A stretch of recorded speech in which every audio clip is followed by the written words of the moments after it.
እባካችሁ ዛሬ መሰናችሁን የመጣሁት እና እባካችሁ ሼር አድርጉልኝ። እውነት ወገን ካለኝ ሼር አድርጉልኝ። ወንድም ያለ ጥፋቱ ተገሎ ያለ በደሉ ተፈርዶበት፣ ነገር ግን ገዳዩ ሊለቀቅ ነው።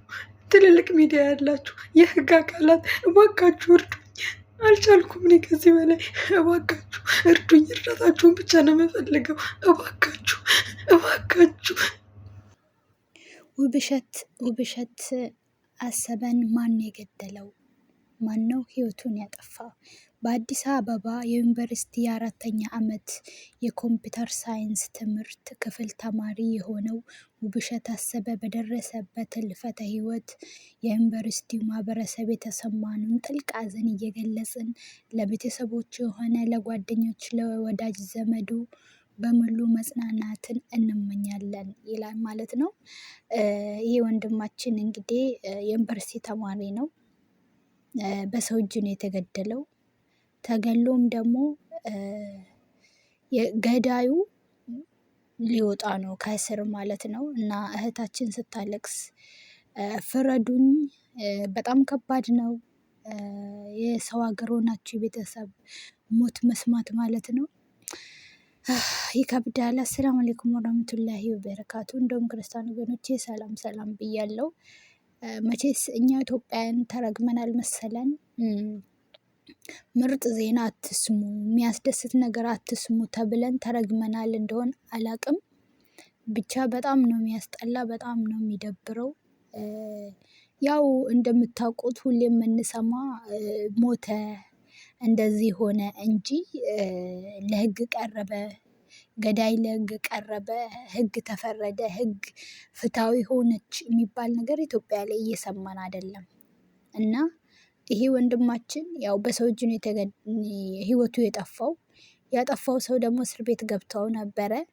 ከእስር ቤት ደግሞ አሁን ሊያስወጡት ነው። ያው ብር ካላችሁ በሰማይ ቤት መንገድ አለ ነው አይደል የሚባለው። እና ብቻ ስለ ኢትዮጵያ አላህ ሆይ አንተ ፍረድ። ሌላ እኔ ምንም ምለው ነገር የለም። ለምን በጣም ስለሰለቸኝ፣ በጣም እህታችን ድምፁን ለማን ነው ድምፅ የምንሆነው? ለላዩ ድምፅ እንሁን እንጂ የምድሩንማ ህዝቡ ረስቶታል። በቃ መሞቱን ረስቶታል። ዘላለም እቺ ምድር ላይ የሚኖር መስሎት ተጨካክኗል። በመጣችው ማግስት የተነጠቀች ነፍስ ከአረብ ሀገር ወደ ኢትዮጵያ በገባችው ቀን ህይወቷን የተነጠቀችው ከርታታዋ ስደተኛ እህታችን የዛሬ 2 ወር ገደማ ነበር። እህታችን ከአረብ አገር ለፍታና ደክማ ወደ ሀገር በገባችው ቀን ድሮ ፍቅር በነበራቸው ልጅ ቤት ውስጥ ህይወቷ አልፎ የተገኘው እህታችን የአንድ ልጅ እናት ስትሆን በኢሞ ከዚህም በፊት ግንኙነት ከነበራት ልጅ ጋር ስታወራ ቆይታ ወደ ሀገር ልመጣ ነው ስትለው በቃ እኔ ቤት ታርፊያለሽ ብሎ ከኤርፖርት በሰላም ተቀብሏት ቡልቡላ ቡና ገለባ በሚባል አካባቢ የተከራየበት ቤት ወሰዳት።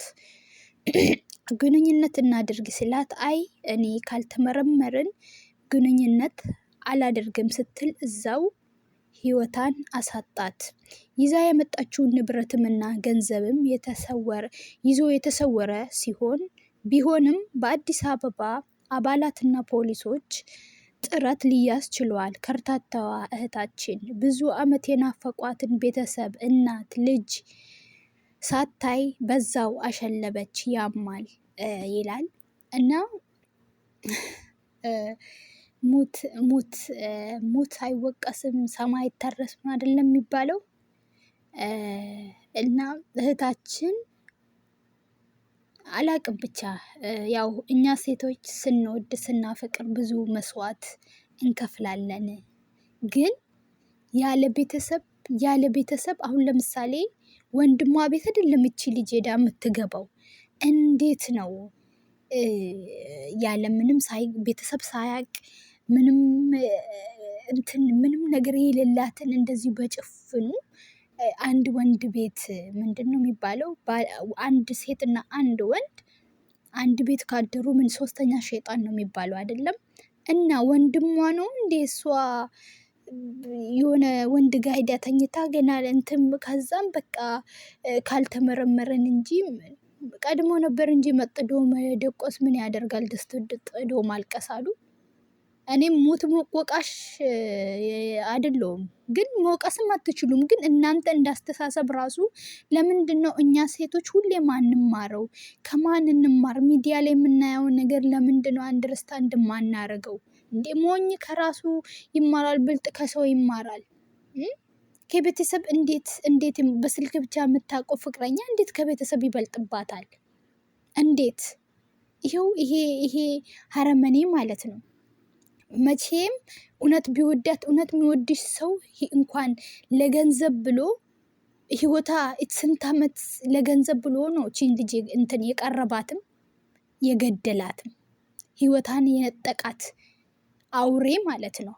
ምን አለ እንደው ንብረቷን ወስደ ለእናቷ ብትተዋት፣ ምን አለ ለልጇ ብትተዋት፣ ምን አለ በቃ አንዳንዴ በጣም ከባድ ነው። እንዴት ከቤተሰብ ብቻ አላቅም። እኔ ምን እንደምል አላቅም። በጣም ነው የሚያስጠላ፣ በጣም ነው የሚከብደው፣ በጣም ነው አላቅም፣ ምን እንደምል አላቅም። ለምንድን ነው ማለት ለእናቷ እንደው ማለት እንዲሁ ሰው ልጅ የሆነ የሰውን ህይወት ሊቀጥፍ ሲል እንዴ ሰው እኮ እጽዋት፣ እንስሳት ራሱ እኮ ያሳሳሉ። ሰው በምን እንዴት ሆኖ ነው? በምን ምክንያት ነው? እንዴት ነው? ወዴት ነው? ለምንድን ነው? ምንድን ነው? በቃ ምንድን ነው ችግሩ? ምንድን ነው አላማው? ለምንድን ነው እንደዚህ ይሄን ኃይል ጥግ ድረስ መደፋፈር የመጣው? ለምንድን ነው? እንደው ሀሳቡ ሲመጣ ራሱ ለምንድን የኢትዮጵያ ወንዶች ብዙ አብዛኛውም እያልኩኝ አይደለም፣ ሁሉንም እያልኩኝ አይደለም፣ ግን በዚህ ልክ ህይወትን መንጠቅ እንደ ኖርማል አድርጎ ያዩት ለምንድን ነው? ምንድን ነው ችግሩ? እስከ ይሄን ነገር ሁላችንም ቤታችን እስኪመጣ ነው የምንጠብቀው ወይ? ለምንድን ነው ሆይ ብለን እንደው ለመንግስት ማንጮው?